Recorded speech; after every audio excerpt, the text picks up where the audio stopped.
وسيجزي الله الشاكرين. صدق الله العظيم.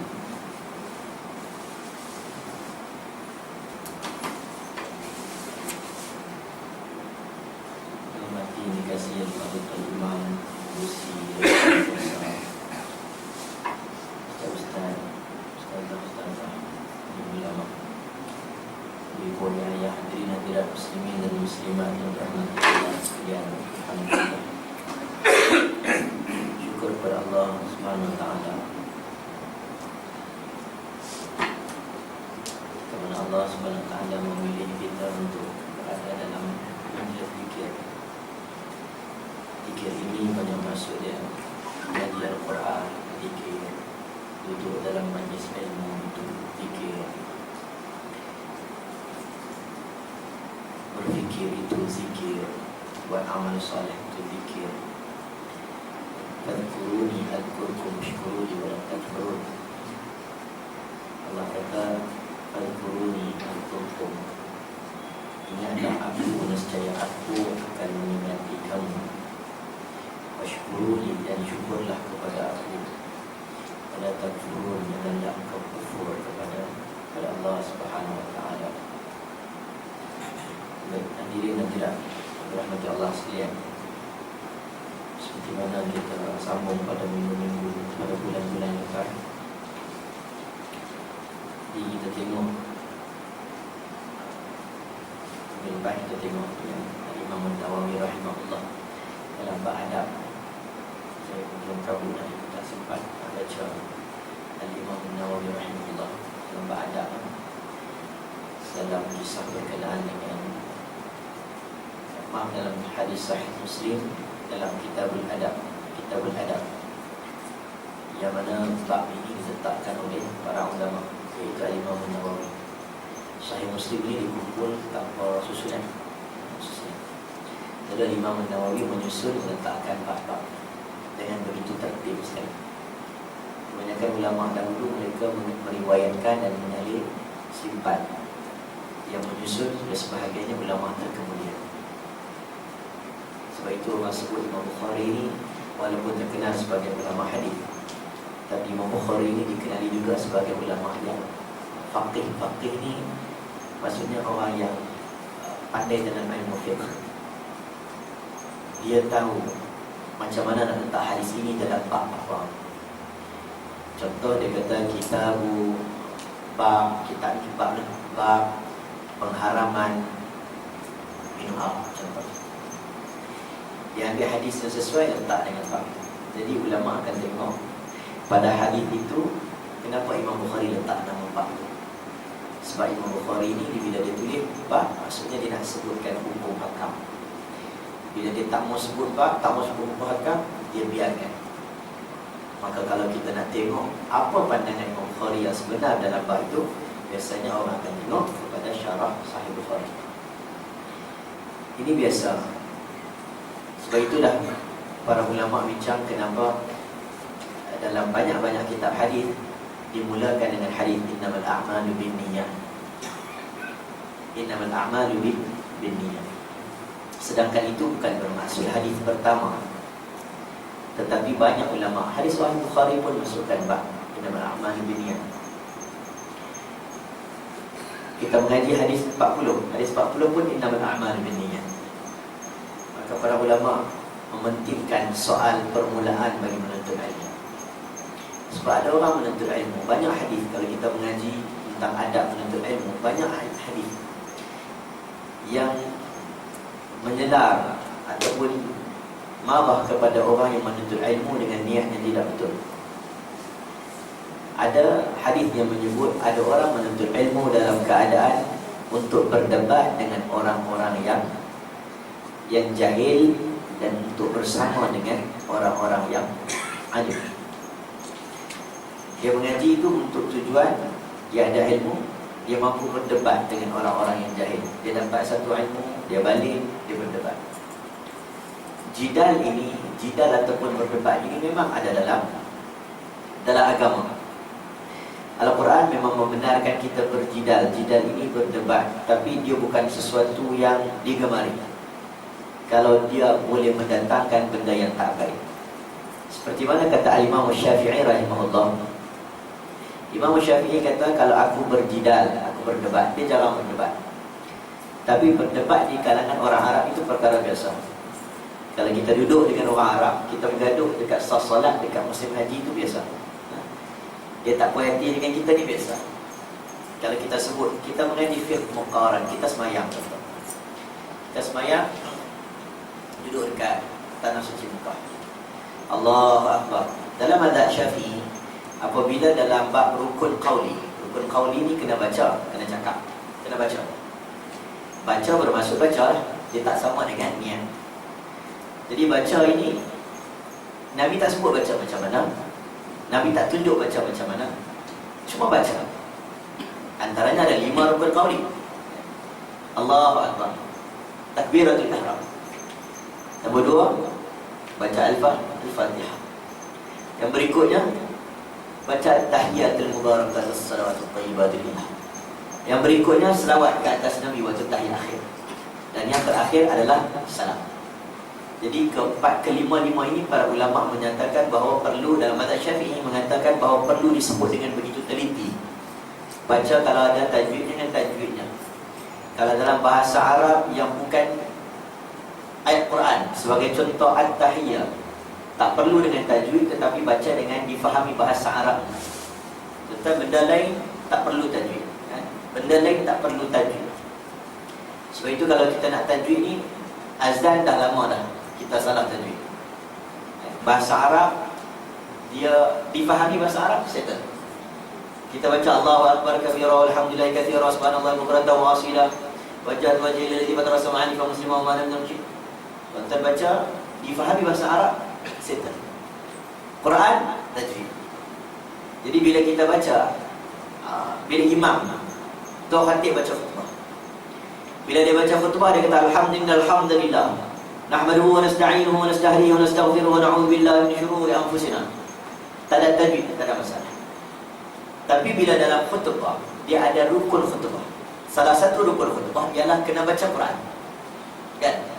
Salah satu rukun khutbah kena baca ayat Quran. Dan ayat Quran itu perlu sempurna satu ayat. Dan bila sebut ayat Quran, dia perlu dibaca dengan tajwid.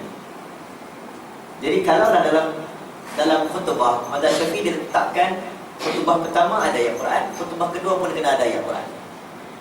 Mula dengan alhamdulillah khutbah pertama, khutbah kedua pun ada alhamdulillah. Kemudian ada sebutan mengajak kepada takwa, ittaqullah ke, takutlah Allah, takwalah kepada Allah ke. Dan juga ada dua-dua khutbah kena ada ittaqullah. Dua-dua khutbah kena ada selawat ke atas Nabi sallallahu alaihi wasallam. Cuma satu khutbah, yang kedua ataupun yang pertama, boleh dibaca dengan syarat baca doa. Doa Allah maghfir lil muslimin wal muslimat. Jadi bila kita dengar khutbah, tu khatib, dia tak cukup syarat-syarat ini. Dia tak baca salah satu ayat Quran, contohlah. Tuan-tuan dengar, tuan-tuan boleh angkat tangan, cakap kata khatib. Tu khatib, khutbah kedua ini dia tak boleh turun lagi, sebab saya perasan ada satu ayat Quran tak dibaca, contoh. Tak ada langsung. Dan mungkin boleh tanya orang lain, kalau orang lain kata ya pun tak apa. Kalau orang lain kata tak ada pun tak boleh. Tak, kami pun tak perasan. Jadi tuan-tuan angkat tangan, tuan-tuan kata tok khatib turun dan tuan-tuan naik ganti tok khatib. Confirm tak kata orang lah. Jadi tak nak sebutnya, kena ada syarat-syaratnya, rukun khutbah. Jadi ada orang tak perasan, ada rukun khutbah yang bersifat bacaan itu adalah ayat Quran. Sebagai contoh, ada orang dia tak tahu, ya ayyuhalladzina amanu taqullaha haqqa tuqatih wa la tamutunna illa wa antum muslimun. Itu ayat Quran. Dia kena baca dengan tajwid. Nombor 2, bila kita dengar tu imam baca ayat tu, ya ayyuhalladzina amanu taqullaha haqqa tuqatih wa la tamutunna illa wa antum muslimun, sampai habis khutbah pertama, tu imam tak baca satu ayat lain pun, dia baca ayat tu je. Bermaksud dan cukup syarat. Jangan kita pula tak baca ayat Quran. Kita dah ingat itu bahasa Arab biasa. Yang itu adalah ayat Quran. Selawat ke atas Nabi sallallahu alaihi wasallam.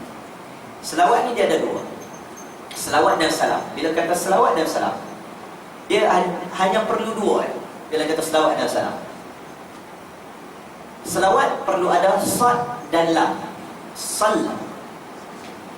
Salam perlu ada sin, lam, mim. Masih banyak salat dan salam. Contoh Tok Khatib dia kata Allahumma salli wa sallim ala Muhammad. Paling simple, dia tak larat. Dia tak larat pun nak cakap apa, tak tahu lah. Allahumma salli wa sallim ala Muhammad. Dia dah bersekat. Sebab saya pernah turun pada khutbah, ada orang tengok. Dia kata, ustaz baca selawat tadi. Saya kata, saya baca. Dia kata, tak dengar pun. Selalu ustaz-ustaz baca Allahumma salli ala sayyidina Muhammad wa ala ali Muhammad kama sallaita ala Ibrahim wa ala ali Ibrahim wa barik ala Muhammad. Itu selawat Ibrahimiyah. Nak tambah-tambahlah. Tambah-tambah, teruskan. Boleh. Allahumma salli ala sayyidina Muhammad. Boleh. Kelas. Saya kata. Begitu juga dengan ayat Quran yang kadang-kadang Tok Khatib terlupa. Dia baca dengan tak tajwid. Inna Allah wa malaikatahu yusalluna ala nabi ya ayyuhalladzina amanu sallu alaihi wa sallimu taslima. Itu ayat Quran. Ayat Quran. Inna Allah wa malaikah. Malaikah itu apa hukumnya? Tajwid. Huruf mat bertemu dengan hamzah. Ada dua kan? Mat jaiz dengan mat wajib kan? Mat jaiz untuk dua perkataan. Betul tak? Kalau mat wajib dalam satu perkataan. Sebab itulah kalau kita mengaji mat jaiz dia boleh 2, 4, 6. Mat wajib berapa? Lupa lah. Bacalah macam mana pun jadi panjang. Baca. Dia boleh kena baca 4 atau 6 ataupun 5 atau 6. Dia tarik Inna Allah wa malaikatahu yusalluna ala nabi. Kalau ikut dia ayat Quran, dia kena baca Inna Allah wa malaikatahu yusalluna ala nabi ya ayyuhalladzina amanu sallu alaihi wa sallimu taslima. Ini saya baca lenggok bahasa Arab. Dia bukan lenggok ayat Quran. Kalau ikut ayat Quran biasanya orang baca lagu-lagu dah sikit kan. Maksudnya kalau kita duduk dengar khutbah, kita dengar ayat ni dah baca, ustaz dah baca dah ayat Quran. Dia dah baca dah. Cuma dia kena tambah Allahumma salli ala sayyidina Muhammad wa ala Allahumma salli wa sallim ala Muhammad. Boleh belakang. Jadi ada salat dan juga salim. Ada selawat dan salam kepada baginda Nabi sallallahu alaihi wasallam. Apa yang saya sebut ini? Kan bila kita kata tentang apa rukun qauli tadi tu, dia mencari ke situ pula. Kadang-kadang kita baca kuat. Syafi'i dia kena baca kuat. Baca kuat itu dengar kat telinga sendiri. Dia tak boleh baca dalam hati. Sebab dalam hati itu adalah niat. Cuma kalau kita baca sembahyang Jumaat, kita baca tak begitu telinga kita dengar, mesti kan kurang sebenarnya. Betul tak? Confirm kan kurang sebenarnya. Orang sebelah, kalau orang sebelah kita, orang jenis-jenis yang faham, dia tak ada masalah. Tapi kalau tuan-tuan pergi kat negara orang Arab, dia siku tu. Dia siku. Dia kata ganggu dia solat. Dia nak baca, dia tak dengar. Ganggu solat ni. Jangan kata tuan-tuan buka radio, buka TV kuat, sembang kat tepi kuat, baca Quran pun tak boleh. Baca Quran pun tak boleh. Bukan setakat tuan-tuan baca Quran duduk kat tepi, orang baca solat, orang solat baca Quran. Tuan-tuan baca Quran kat tepi, kawan ni buat solat sunat, tuan-tuan baca Quran kuat, tak boleh. Bukan setakat tu, dua-dua orang sembahyang sunat, dua-dua orang sembahyang sunat. Kawan ni baca pelan-pelan, tuan-tuan duduk baca sana tapi baca kuat, pun tak boleh. Dalilnya ialah pernah Nabi salat, Nabi jadi imam, habis Nabi jadi imam, Nabi baca Sabbihisma rabbikal a'la. Ada seorang hamba Allah yang baru hafal Sabbih. Dia duduk belakang, dia ikut Nabi sallallahu alaihi wasallam. Dia baca sebiji juga. Dia nak mengulang kan? Dia baru hafal. Jadi kita lah baca Alif Lam Mim Tanzilul Kitab bila raiba. Kita pun dah baru hafal. Kita dah ikut datuk imam, tapi suara kita kuat. Dengar sama follow. Orang sebelah pun dapat tahu kata kita hafal, dan kita pun nak bagi tahu kata kita hafal. Dah setengah tu. Dia follow. Tuan-tuan pergi semayang dekat Mahat Tafiz, budak-budak student Tafiz. Tuan-tuan baca juzuk 1, tuan-tuan silap. Yang tengok tu kat 5-6 sah. Oh, apa orang tak dapat? Kan? Sebab dia orang sampai. Dia orang nak tunggu anytime silap. Macam kita baca, orang Arab dia akan lama. Sebab kita ganggu bacaan dia. Baik, macam mana kita nak buat? Kan tuan-tuan duk viral kan sekarang ni. Viral bacaan Fatihah perlu didengari oleh telinga sendiri. Tapi bila pergi negara-negara macam ni, dia akan kata hujah Nabi larang baca. Faida qara al-Quran fastami'u lahu wa ansitu. Hendaklah kamu diam, hendaklah kamu dengar. Dalam solat jemaah, okey, settle. Bila tak imam baca, tuan-tuan diam. Isunya tentang baca Fatihah ataupun tak baca Fatihah. Baca Fatihah dalam mazhab Syafi'i, la salata liman lam yaqra' bi Fatihatil kitab. Kena baca Fatihah. Dalam mazhab Syafi'i. Tetap baca. Tapi kadang-kadang imam tunggu sat, dengar lebih kurang dah suluh, dah dengar Fatihah, tuan imam pun akan start. Wadduha wal laili idza saja ma wadda'aka rabbuka wa ma qala. Waktu tu jangan duk follow dia. Kita pun wadduha wal laili. Itu tak boleh ganggu imam dan ganggu orang. Sekarang ni nak baca Fatihah. Rakaat keempat salat Isyak. Mazhab Syafi'i kena baca bagi dengar telinga. Tuan-tuan pula telinga tak apa-apa nak dengar. Macam mana? Okey, orang bincang ni. Baik. Apabila ulama menyatakan bahawa perlu dibezakan antara baca dan juga niat. Baca dan juga niat. Walaupun Nabi kata baca, Nabi tak bagi tahu baca tu, sifat baca tu macam mana. Cuma ulama menyifatkan baca itu perlu dengan mulut, bukan dengan hati. Dan kalau dengan mulut bergerak, tak dengar, dia jadi gerak mulut, dia bukan baca. Jadi ulama kata baca dan dengar telinga sendiri. Tapi bila tuan-tuan sembahyang, baca telinga sendiri, dengar telinga sendiri, confirm dengan Allah. Tuan-tuan, dalam salat berjemaah, maka waktu ini kita raihkan kedua-dua orang sebelah kita dan mazhab kita yang kita amalkan. Kita baca dengan sekadarnya yang memberi beza antara niat dan baca bagi diri kita. Selama ni kalau kita diam, kita niat. Tapi bila nak baca, tuan-tuan baca terus. Tak apa-apa dengar telinga pun. Tapi beza antara niat dan baca, itu sudah cukup syarat.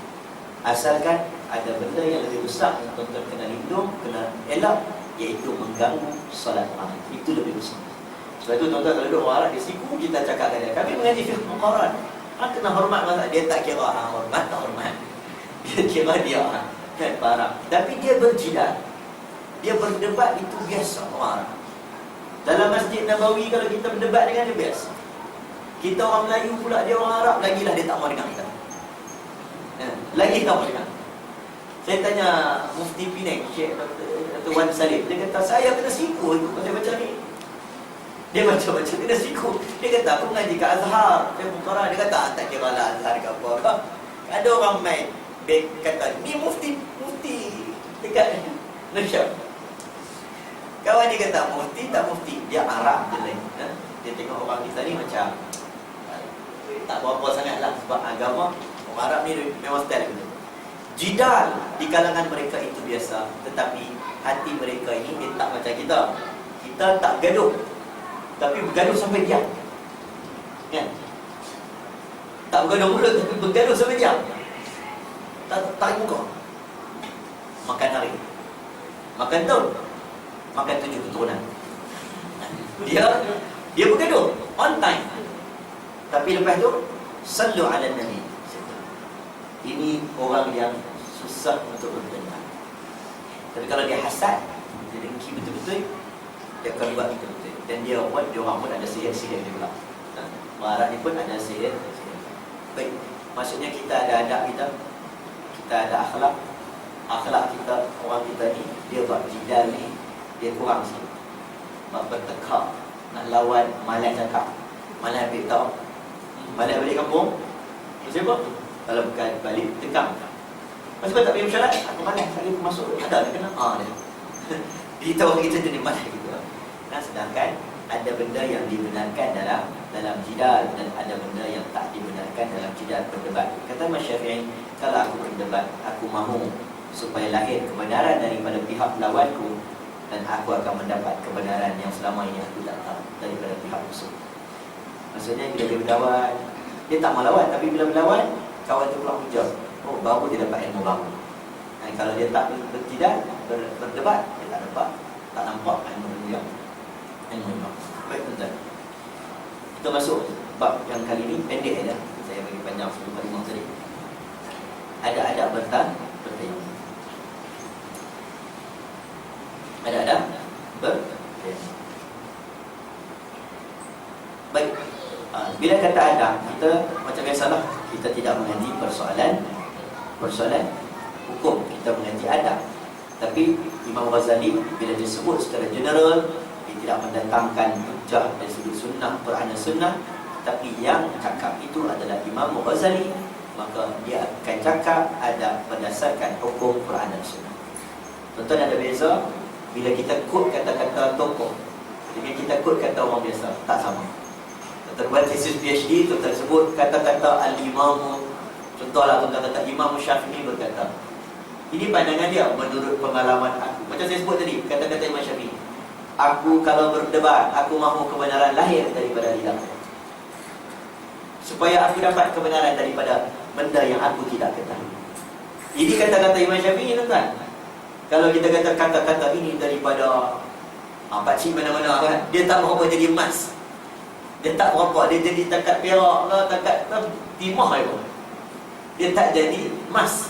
Macam kata-kata tokoh Tun Mahathir contohnya, dia sebut setiap rumah nak pastikan satu rumah satu komputer. Lebih kurang 10 tahun sudah, satu rumah satu komputer. Sebelum ni cikgu-cikgu boleh cakap macam tu, tapi sebab cikgu cakap tak jadi apa. Tapi kalau Tun cakap, oh, Perdana Menteri berkata, lain dia punya kata-kata. Jamil Khair, Datuk Seri Jamil Khair, dulu dia boleh forum Perdana Agama Islam. Sekarang ni dia jarang forum. Kalau dia forum, bahaya untuk dia, sebab takut jadi warta daripada Menteri Agama. Jadi dia pun forum lebih kurang, kadang-kadang dia banyak berucapan sebab dia ada nama, kata nama Menteri. Sebab kita ni tuan-tuan cakap banyak merapu. Jadi bila kita cakap kata-kata hebat pun orang tak rasa hebat, kan? Dia tak macam Imam Malik. Imam Malik ni, dia tak bagi anak murid semua orang masuk kelas dia pilih. Tak semua boleh masuk kelas dia. Bukan sebab dia sombong, tapi dia bimbang bila anak murid keluar, satu yang duduk depan ni tak faham, cakap benda yang tak betul, tak luar, dan sebut, kata, aku dapat benda ini, ilmu ini daripada Imam Malik. Dia takut. Dia takut bila anak murid keluar, anak murid akan klaim, sesungguhnya aku anak murid kepada Imam Malik. Tuan-tuan, bila sebut anak murid Imam Malik, habis. Macam sabda Nabi, sebab dia punya hebat, strongnya statement dia. Inilah orang-orang tokoh yang hebat. Baik, tentang tayamum, apa kata Imam Ghazali? Apabila engkau tidak dapat menggunakan air, dia bagi sebab-sebab tertentu. Baik, apa sebab-sebabnya? Yang pertama, bila air tak ada, sesudah ketiadaannya, sesudah berusaha mencari. Tuan-tuan cari air, tak jumpa. Cari air dan air tak ada. Kita duduk tengah padang pasir. Contoh, kalau tuan-tuan mengaji dalam fiqh mazhab Syafi'i, dia lagi detail. Kalau kita Kifayatul Akhyar, dia sebut sangat detail. Kena cari lebih kurang 3 batu, perjalanan 3 batu. Tuan-tuan jalan depan Nazura dah jumpa dah. Betul tak? Dan dekat hospital, turun kat bawah, kafe bawah dah ada ya. Jadi ini dia detail kan. Dalam mazhab Syafi'i dia detail berapa banyak perjalanan untuk kamu cari air tak jumpa. Kemudian yang kedua, atau sebab uzur sakit, bila mana air tak boleh kena kat tangan, tuan-tuan balutan, jabirah, balutan. Macam mana? Adakah boleh tayamum? Benar, dibenarkan tayamum. Atau ada halangan daripada sampai mencapai air disebabkan adanya binatang buas atau sebab ditahan di dalam penjara. Tuan-tuan tak boleh keluar penjara, tuan-tuan nak pergi ambil air dekat telaga, ada binatang buas, ada harimau tengah tunggu di telaga. Jadi tak berani ambil. Kenapa? Kerana menjaga diri kita ini menjaga diri kita ini, kita punya diri, keselamatan kita lebih baik, lebih utama daripada kita buat benda yang besar. Besar ni solat ni, tapi ada rukhsahnya, iaitu kita boleh gunakan benda yang lain, tayamum sebagai contoh. Yang berikutnya, atau kerana air itu sedikit yang hanya mencukupi untuk menghilangkan dahagamu atau dahaga kawanmu. Sama macam saya sebut tadi, maksudnya utamakan keselamatan diri.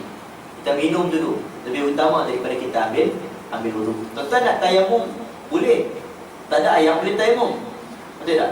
Tapi dahaga, kalau dahaga boleh tak nak ganti air dengan pasir, debu? Tak boleh. Air dengan air. Yang berikutnya, atau kerana air itu milik orang lain yang dia tidak mahu menjualnya kecuali dengan harga yang lebih mahal daripada harga biasa. Kan? Itu bukan pemilikan kita, itu milik orang. Kita nak pasal tak boleh. Yang berikutnya, atau kerana ada luka dan sakit di badanmu yang engkau bimbang atas kemudaratan dirimu apabila engkau menggunakan air. Sama macam sebut tadi tentang anggota badan yang tidak boleh kena air. Tentang kena luka, cedera parah, betul jangan main. Kadang-kadang kita ni dalam agama ni kita rasa ada ramai orang yang merasakan lebih kuat, dia berhukum dengan hukum yang lebih ketat, maksudnya dia lebih dekat dengan agama. Ini pun kena sekarang ni kena cakap dulu. Ulama sebut dia tidak cair dan tidak berhukum. Kita dalam berhukum tidak cair dan tidak berhukum. La ifrat wa la tafriq. Dia tak boleh terlalu ketat sangat sehingga menyusahkan agama, dan dia tidak boleh cuai sehingga mengabaikan agama. Pernah berlaku zaman Nabi SAW, seorang lelaki yang mana dia luka, dia cedera dekat belakang dalam peperangan, kepalanya luka teruk. Kemudian dia kata, sesungguhnya aku dalam janabah, dalam junub. Macam mana aku nak buat? Macam mana nak buat? Ada yang kata ditayamum, ada yang, tapi sebilangan sahabat ni dia rasa macam lebih baik kau nak solat ni, mesti Allah sembuhkan, lebih baik kau mandi junub. Hadis ini hadis sahih dari hukum fiqh. Kita buka hukum fiqh, dia ada cerita ni. Dan kawan ni pun mandi dengan atas kata-kata daripada orang sahabat. Dia mandi. Lepas mandi jadi apa? Lepas mandi jadi apa? Kita tak ada cerita ni. Lepas mandi mati. Laki ni mati. Kisah yang berlaku dalam zaman sahabat ini, dia nak bagi iktibar apa respon Nabi. Dan Nabi bagi tahu siapa yang menyuruh dia mandi itu, dia telah membunuhnya. Dan siapa yang telah membunuhnya, Allah akan membunuhnya. Maksudnya bukan dia ada hukuman bunuh pada kawan ni. Kalau Nabi kata dia telah bunuh, mesti kena buat qisas, betul tak? Tapi Nabi bagi tahu kawan ni bagi hukum, dia tak tengok betul-betul, tak tanya. Walaupun ada sebahagian dah bunyi-bunyi kata boleh tayamum, tapi dia sebut ikut yang dia rasa ini lebih bagus, sebab dia rasa lagi ketat lagi bagus. Agama tak begitu. Basyiru wala tunafiru. Berilah khabar gembira, jangan beri benda yang menyukarkan orang. Yassiru wala tu'assiru. Mudahkan orang dan jangan menyusahkan orang. Inilah kaedah agama. Sebab itu tuan-tuan, kalau dengar dalam cerita ni, kisah seorang sahabat tadi tu, maksudnya kita boleh ambil pengajaran. Ada benda yang kadang-kadang orang kita ni dia strict sangat. Dia strict sangat membuatkan sampai kita ni tak boleh nak beramal. Orang tak boleh beramal. 1, 2, 3, 4, 5, 6 yang disebut dalam adab bertayamum ini, 1 sampai 6 ni, ini contoh Imam Ghazali. Dia tak semestinya contoh ni. Sebagai contoh, kita tengok nombor 3. Dia tak boleh mencapai air kerana adanya binatang buas atau sebab ditahan dalam penjara. Tuan-tuan, zaman sekarang, tuan-tuan nak ambil ayam, jaranglah kes-kes yang melibatkan ada harimau kat surah Ibrahim. Betul tak? Yang kita nak dapat maklumat ialah sukarnya dapat air. Cuma sukar itu subjektif. Betul tak? Ada orang cara ayam ada tak? buka-buka 2-3 baik, tak ada ayam tayamum. Dia terlalu mudah kan? Ada orang yang terlalu rumit. Kita tak ada ayam dah ni. Ayam kita boleh pun tayamum banyak tempat, pergi semua tempat satu kawasan kita, kampung semua orang tak ada ayam dah ni. Kita tayamum, tak apa kita pergi kita pergi Guru Langat sungai. Sampai macam tu lah. Ada macam tu. Dia bertanya. Kita duduk dalam taman, memang tak ada ayam. Memang tak ada ayam. Surau pun tak ada ayam. Orang semua kata kita tak ada ayam. Kita nak pergi ambil pula dekat depan ni kan? Ada ayam tak? Ayam mineral pun tak ada. Orang pakai beli untuk minum. Memang 2-3 hari dah selama tak ada ayam.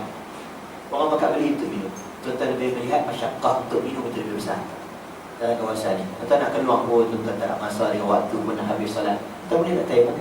Boleh tayamum. Tidak menjadi kesalahan. Walaupun dengan syarat yang diletakkan oleh para ulama dulu, jalan 3 batu. Jalan kaki 3 batu. Tak ada ayam baru boleh tayamum. Tapi kesukaran itu kena tengok. Dia kata dalam sukar ni darurat, taqaddar bi qadariha. Darurat ini ada kadar-kadarnya. Dia bukan ikut suka darurat. Sumpah macam kita selalu bawa contoh darurat ni, orang tak ada benda lain. Dia bawa contoh darurat, dia bawa contoh makan babi. Orang kita kan duduk dalam hutan, tak ada apa nak makan, tiba-tiba ada babi. Tuan-tuan, banyak makanan lagi, pasal apa dia buat contoh babi? Tak apalah. Orang kita nak bagi contoh. Sebab dia babi ni dia tak boleh. Orang kita ni babi dia tak boleh. Khinzir tak apa lagi. Dia babi dia tak boleh. Baik, ramai orang, bukan sikit kan, dia tanya ustaz apa hukum saya pegang kasut yang ada pik sikit tu kan, ada. Saya pegang, lepas saya pegang ustaz, saya pegang kepala anak saya. Lepas tu saya pegang beg duit. Lepas tu saya balik, saya pegang steering ustaz. Macam mana ni ustaz? Balik saya pegang laptop, kawan saya pegang laptop pula. Duit saya pegang. Oh ustaz, satu Malaysia ada kena babi ustaz. Dia tak dalam hukum tangan kita yang pegang tangan telinga. Malaikat benda tu ada kesan kan? Ada kesan kan? Dalam mazhab Syafi'i dia kena apa? Kena apa? Bersihkan kan? Bersihkan dengan air tanah. Tapi tak ada orang kita, saya nak sebut bab babi ni, dia masya-Allah, dia memang sangat-sangat jaga. Tapi kalau bab makan syubhah, dia tak terasa babinya rasuh. Dia tak terasa babinya menyeleweng. Dia tak terasa. Dia rasa macam rasuh itu baru tahap khinzir. Macam tu lah. Dia tak rasa babi. Tak tahu. Dan khinzir tu dia rasa macam tak cukup babi dia.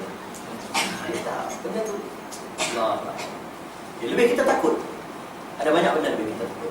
Saya pernah sebut tu, bila mana kita buat program student yang comparative religion dengan budak-budak student. Ada student budak. Student budak ni dia okey lah. Bila kita boleh berbicara, buka peluang dia cakap, dia dah seronok dah. Jadi dia tak takut untuk bincang dengan kita.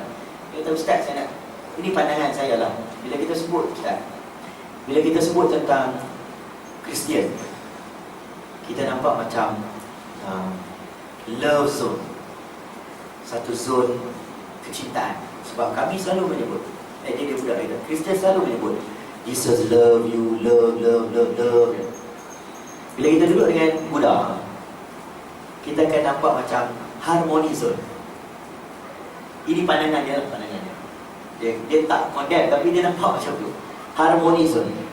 Semua apa-apa harmoni. Bila duduk dengan geng liberal, dia nampak macam human rights zone. Sikit-sikit human rights, hak asasi manusia. Tapi bila duduk dengan orang Islam, nampak macam pork free zone. Orang yang terlalu takut dengan yang berbeza. Ini pandangan kami. Kami rasa macam mana? Orang kita ada. Ini pandangan. Jadi saya rasa tak apalah, kita dengar bagi dia. Kita boleh diskusi, dia bukan apa dia kita, tapi dia condemn apa yang berlaku yang dia nampak. Betul. Apa yang berlaku kat sini, macam kita sebut tadi, darurat. Kita makan babi, bila orang sebut makan, jangan makan sampai ke kenyang kan. Bila lapar tak ada makanan, makan babi, makanlah sekadarnya. Betul tak? Hilangkan diri daripada mati kebuluran. Tak boleh makan, oh sedap, pergi tambah pula wudu, kita pergi tambah 2-3 pinggan sebab sedap pula pergi. Tak boleh. Makan kerana hilangkan lapar daripada mati. Contoh sekarang ni di Syria, ramai mati kebuluran. Ramai mati kebuluran. Dalam 2-3 hari ni, bukan 2-3 hari ni, dalam lebih kurang 15 hari dekat, sudah 18 hari, ada beberapa kawasan yang dikawal, dikelilingi dan orang duduk di situ. Tuan masukkan dalam internet kisah seorang lelaki yang mana dia nak jual kereta dia dengan keadaan minta bayar balik beberapa gandum. Dia jual kereta dia buat surat, dia nak jual lenong kereta dia. Abang ambil kereta aku, bagi kat aku gandum dan beberapa makanan. Tapi ketika itu orang jumpa dia dalam keadaan kurus keding, mati kebuluran, dengan surat tu ada sebelah. Apa maksudnya? Nabi berdoa banyak kali untuk elakkan umat Nabi Muhammad mati dalam keadaan kebuluran. Berdoa. Ini dah berlaku kesaliman yang sangat dahsyat. Kesaliman. Duduklah dalam penjara, duduk dalam hak asasi manusia. Mogok lapar, bagaimana keadaan respon pemerintah bila ada mogok lapar. Ini bukan setakat mogok lapar, ini dibiarkan dalam keadaan sangat menyayati. Kita tak tahu nak cakap macam mana, tak tahu nak buat macam mana. Sebab konflik ini satu dunia berlaku. Allahu Akbar. Kebuluran. Macam dalam kita baca ini, apa saja yang sukar untuk kita mendapatkan air, maka dibenarkan untuk kita bertayamum. Cuma yang maka dalam keadaan ini, hendaklah engkau menunggu sehingga masuk waktu sembahyang fardu, kemudian carilah tanah yang baik dan berdebu dan tidak bercampur dengan benda yang lain. Maksudnya nak buat tayamum dia kena masuk waktu. Dia tidak boleh tayamum tuan nak masuk zuhur, tuan buat tayamum ke-12. Tak boleh, masuk waktu dulu. Bermaksud daripada tempoh tuan cari air sampai masuk waktu memang tak ada air, maka baru boleh tayamum. Tanah yang suci itu lembut, maka engkau pukulkan kedua tapak tangan ke atas tanah tadi sambil merapatkan jari-jarimu dan berniat olehmu akan istibahatus salah. Maksudnya membuat sesuatu yang membolehkan sembahyang fardu. Lalu engkau sapukan kedua tanganmu tadi ke mukamu sekali, dan janganlah engkau bersusah-susah untuk memastikan debu itu sampai ke tempat tumbuh rambut, sama ada tebal atau tipis. Kemudian tanggalkanlah cincinmu jika ada. Apa maksudnya? Tuan ambil, dia beritahu, tuan ambil, rapatkan jari. Dia kata, dia rapatkan jari. Kemudian dia niat, waktu itu niat untuk tayamum, menggantikan wudu. Sebab biasanya syarat untuk solat ialah wudu, tapi wudu tak ada, dia menggantikan wudu. Kita ambil, orang akan ajak kita, ni tapak contoh ada wudu, tak tangan macam ni. Biasanya orang akan tepuk sedikit dulu, menghilangkan debu-debu tu. Sebab dia ada syaratnya saja. Dia bukan kita nak ambil debu tu bagi dekat kat muka. Jadi tempatnya kena, kalau tak nak tepuklah ke tempat lain. Sapu muka tanpa perlu, kata Imam Ghazali, tanpa perlu. Mana bahasa dia? Janganlah engkau bersusah-susah untuk memastikan debu itu sampai ke tempat tumbuh rambut, sama ada tebal ataupun tipis. Kalau kita basuh muka, kita nak bagi kenal dengan rambut dengan air tak apa, dengan debu pun tuan nak gosok-gosok dengan susah. Tuan nak ambil debu bagi semua kena. Air tak apa, tapi debu ni dia jadi macam mana nak masuk? Kan dia susah. Tuan gonyol lah macam mana pun. Dia nak masuk ke dalam susah. Pakai debu cat putih baru dah putih pun rasa tak sampai rasa. Kan? Sebab dia debu. Dan dia bersifat. Dan dia bukanlah menjadi syarat tangan kita penuh dengan. Kita akan sembang tentang debu. Baik. Kemudian engkau pukulkan pula kedua tanganmu ke atas tanah sambil merenggangkan antara jarimu, dan sapulah akan kedua tanganmu sehingga sampai pada kedua sikumu. Ambil kat tempat lain pula. Tempat ni dah jadi mustamal. Ambil kat tempat lain pula. Sebagai contoh, tuan-tuan nak basuh tangan. Tangan kanan, tangan kiri lah. Tak perlulah. Dia sebenarnya janji kita ada pergerakan merentarkan sampai tangan tu. Dia bukannya kena berusaha payah macam ayam kena rantarkan. Tuan-tuan letak kedua-dua belah tangan, angkat, tepuk kat tempat lain. Okey, tapak tangan yang belah kanan ni dah kena dah. Sebab tuan-tuan dah letak tapak tangan dah kena. Tuan-tuan cuma perlu biasa kita buat kan. Betul tak? Nampak tak? Kan? Tarik sampai, betul tak? Sampai ke belakang. Kemudian nak tarik, boleh tarik ke sini pun dah cukup, tanpa tarik ke sini. Senang cerita, alirkan tangan begini sudah menjadi syarat untuk menenun. Jadi tidak perlu bersusah payah. Ambil tangan pula kedua, tarik macam tu, macam tadi juga. Khalas, settle, bertayam. Sikit lagi.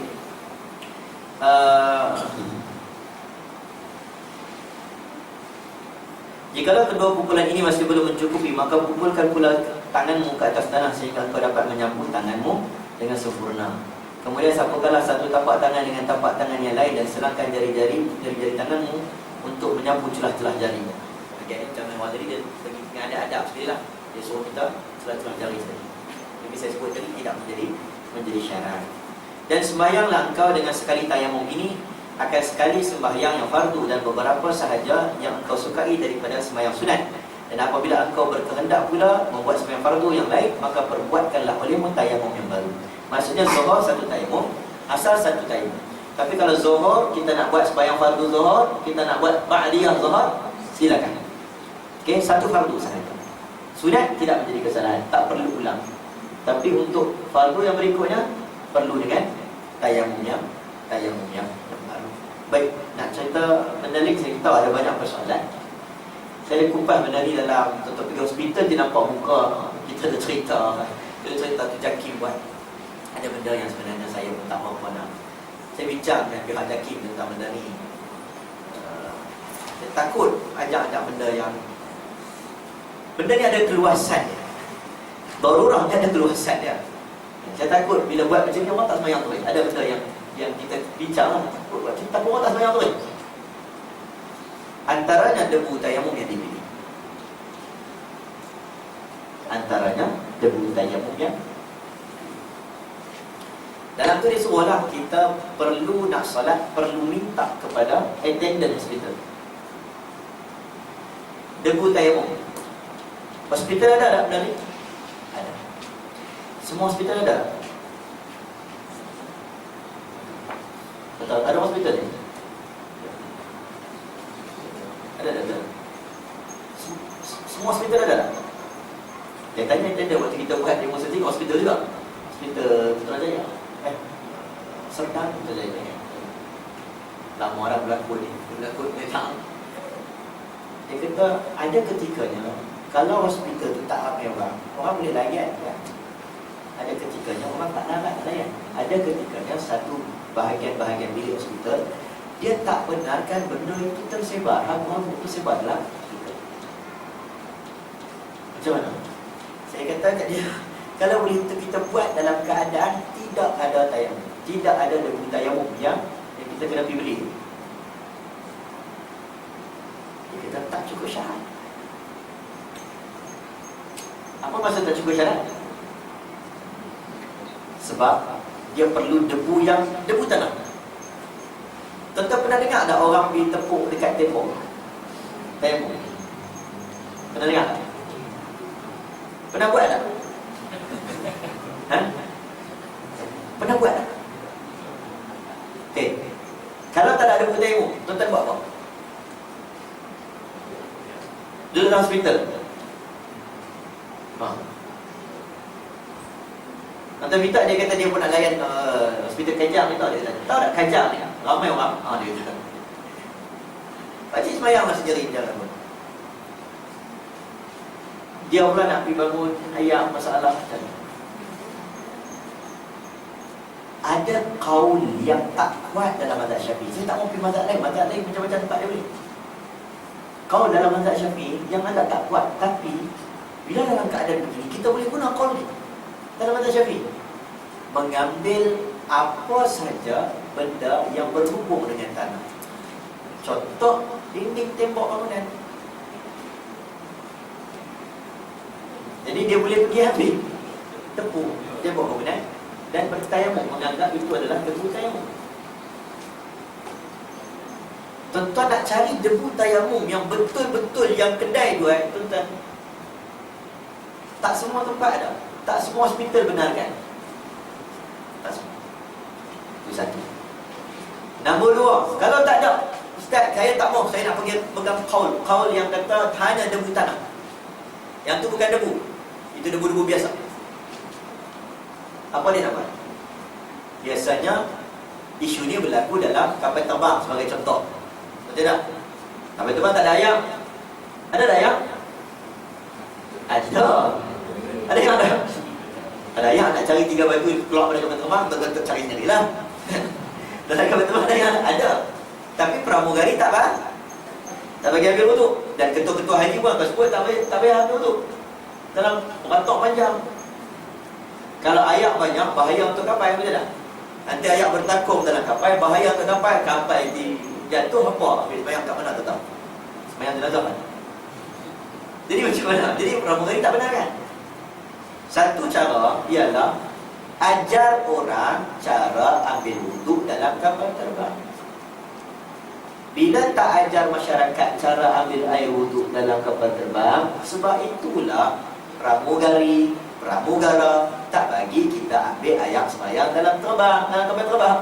Sebab kita ambil ayak semayang dalam kapal terbang, sopa kita ambil dekat Kuala Nerang, sopa kita ambil kat bandar baru bagi, dia basah penuh. Betul tak? Tentang kalau pakai spray, boleh tak pakai spray? Kan pakai spray boleh. Pakai spray boleh. Maksudnya kadar spray tu, kadar air spray tu cukup. Takkan dalam kapal terbang tu tak boleh gunakan kadar macam spray tu. Tak puas tu biasalah dia dah. Tak puas dah. Tak puas. Okey, kapal terbang. Lalu timbullah bab-bab yang lain yang lebih luas. Termasuklah solat hormat waktu. Kan? Isu ni memang dibicarakan di ulama. Ada Syafi'i kalau tak cukup, ya ayyuhalladzina amanu idza qumtum ila shalah faqul ya ayyuhalladzina amanu la taqrabus salata wa antum sukara. Jangan kamu hampir salat ketika berada dalam keadaan mabuk. Wa antum sukara hatta ta'lamu ma. Ayat Quran sepanjang. Jangan kamu salat sehingga kamu bertemu dengan air dan bertemu dengan tanah. Sebagai ulama kata dia tak perlu salat, maka dia kena salat hormat waktu. Sebab dia semayang tu pun tak cukup syarat ayam tak ada. Okay? Maka memang qaul dalam mazhab Syafi'i ada sebut begitu. Tapi bagi pandangan saya, bukan pandangan saya pun kena rujuk juga pandangan imam-imam, ulama-ulama muktabar, yang dia syaratkan kita salat pada waktu itu lebih kuat. Inna salata kanat 'alal mu'minina kitaban mawquta. Pada waktu itu, kalau tak layak, fattaqullaha mastata'tum. Buat setakat mana yang mampu. Macam mana? Jakim dah keluarkan satu buku, tuan-tuan, buku solat di angkasa. Pernah dengar? Pada tahun Syekh Muzaffar naik ke angkasa, dia keluarkan buku solat di angkasa. Betul tak? Di angkasa apakah syarat-syarat nak solat? Sama tak macam di bumi? Kalau ikut sama lah. Cuma mungkin di angkasa dia tak boleh nak penuhi apa yang syarat di bumi ni. Sepatutnya Jakim tak perlu keluarkan buku solat di angkasa. Dia hanya keluarkan buku solat hormat waktu di angkasa. Tapi kenapa dia keluarkan cara solat di angkasa? Panduan kepada Syekh Muzaffar. Tak tahu semua orang nak ambil bahagian waktu itu untuk melibatkan diri dalam angkasa awal negara tu, wallahu a'lam kan. Semua nak ambil part. Tapi kenapa? Kenapa atas angkasa boleh solat? Kenapa dia tidak solat hormat waktu saja selama sebulan? Ayat sembahyang dia tak ada ambil, tapi dia cara. Sebab mereka telah kembali kepada fattaqullaha mastata'tum. Taatlah Allah dalam keadaan sekadar yang kita mampu. Dalam mazhab Hanafi, mazhab Hanbali, dia cukup strict dalam buat solat. Sebab tu mazhab Hanafi tu kan Allah. Dia cukup strict dalam buat waktu itu. Wallahu a'lam. Inilah keluasan kata Umar Abdul Aziz. Aku seronok bila mana adanya perselisihan pandangan di kalangan mazhab.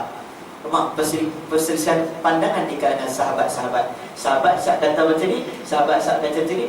Dia kata aku seronok kau dengar benda macam ni.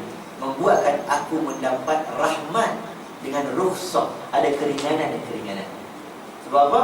Sebab pandangan mereka itu banyak. Dia bukan membuatkan pening, membuatkan aku tahu bila aku mampu, aku buat macam ni. Bila memang aku tak mampu, bukan saja nak memudahkan, tapi memang tak mampu, aku akan menggunakan pendekatan ini. Itu maksudnya kita mengaji, kan kita nak straight tu. Ada ketikanya, Masya Allah, time ni tak boleh ni.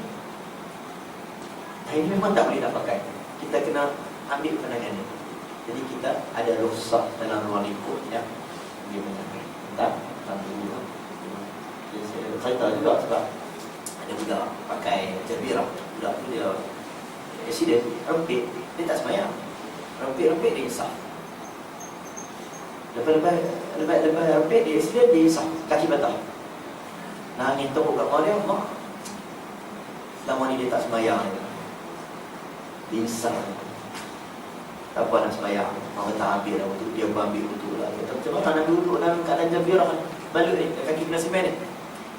Tak apa, dia duduk macam biasa, sapu atas tu kan. Kita pernah ajak sapu, kemudian akhir dengan tayamum. Dia pun tayamum. Buat kat 2 hari. Ada orang yang beritahu, yang anda buat ni tak cukup syarat. Syarat dia kena ambil wuduk sebelum balut. Dalam mazhab Syafi'i, betul tak? Sebelum balut, kena ambil wuduk tu. Saya mana sedang time tu je dah. Saya buka mata dah. Jadi berapa lama saya nak kena simen ni? Lebih kurang 2 bulan. 2 bulan saya semayang tu? Tak dikira lah, dia kira hormat waktu. Lepas tu kena qadha balik sama 2 bulan. Tak jadi tobat dia dah. Tak jadi dia dah tobat. Entah nampak tak? Tapi benda ni ada dalam fiqh mazhab Syafi'i. Tuan-tuan tengok Pak Haji ni. Pak Haji ni memang kalau ada hukum macam ni, dia tetap akan solat. Haji ni memang kata, saya straight, saya tak apa, saya nak pegang pada, nak buat macam mana? Dia kena ambil wuduk dulu baru boleh buat macam tadi, proses tadi yang sapu, tayamum. Tuan-tuan tengok dia, tuan-tuan kata dia, Haji kalau Haji lepas pada buka simen ni, Haji kena ganti balik, ikut balik macam mazhab Syafi'i, ganti balik. Haji buat selama ni hormat waktu saja.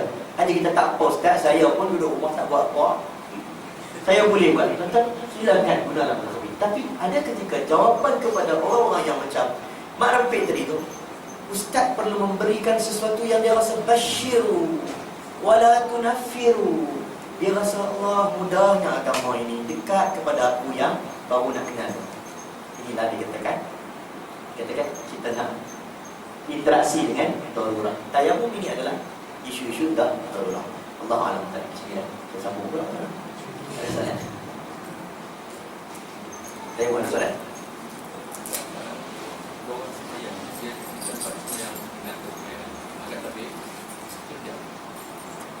Angkat takbir terus diam.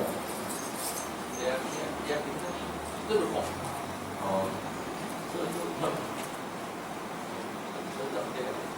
Dia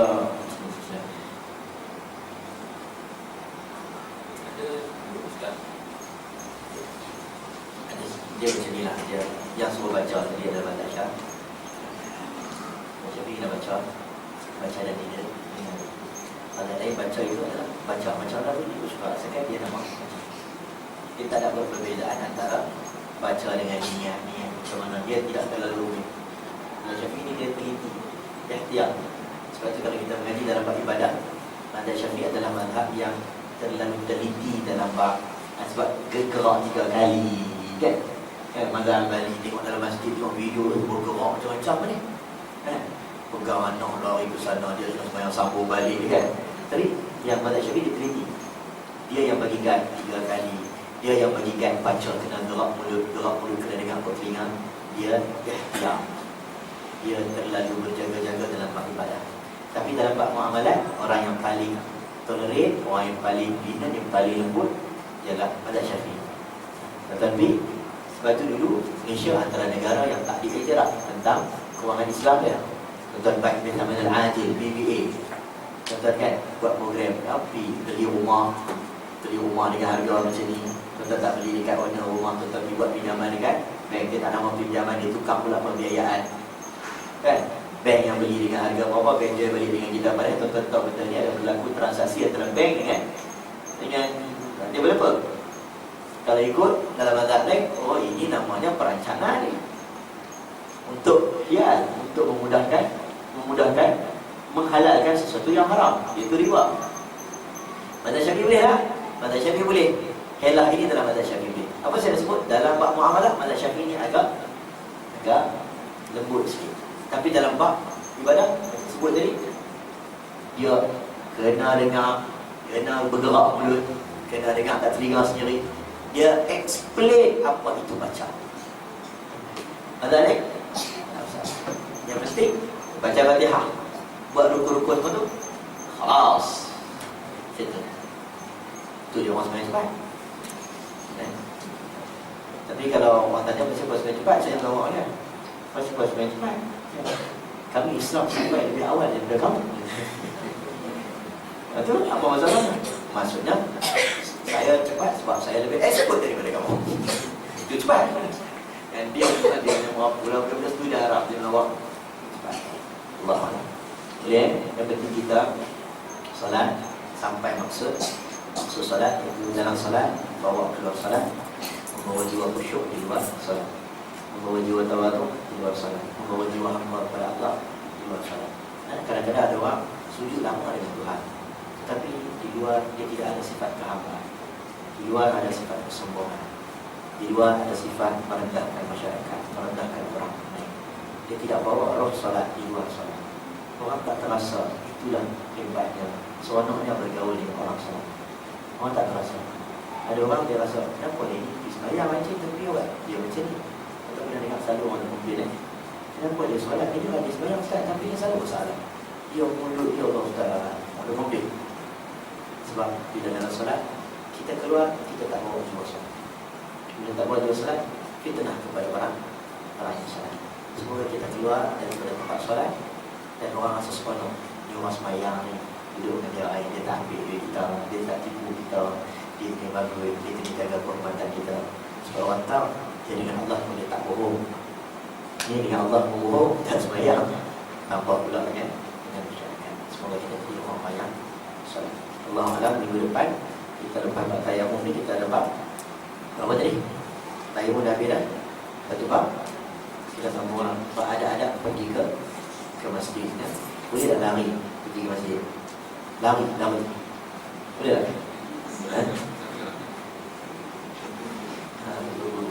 Yang katakan Mahdi, ada sebuah orang sebarkan hadis lipat tangan bila solat, kashfusiyah, lipat tangan, susah baju terlipat ni. Ada yang kata, pandangan kata apa? Tak sah solat. Tapi apa maksud sebenarnya yang Nabi larang solat dalam keadaan baju masih kita terlipat? Betul. Apa sebab dia? Ada sebab dengan ada cerita tentang tergesa-gesa dalam solat. Allahu a'lam bissawab. Aku teman kurang. Semoga Allah merahmati kita yang baik dalam Allah. Guru tentang diri saya sendiri sama-sama kita memperbaiki apa yang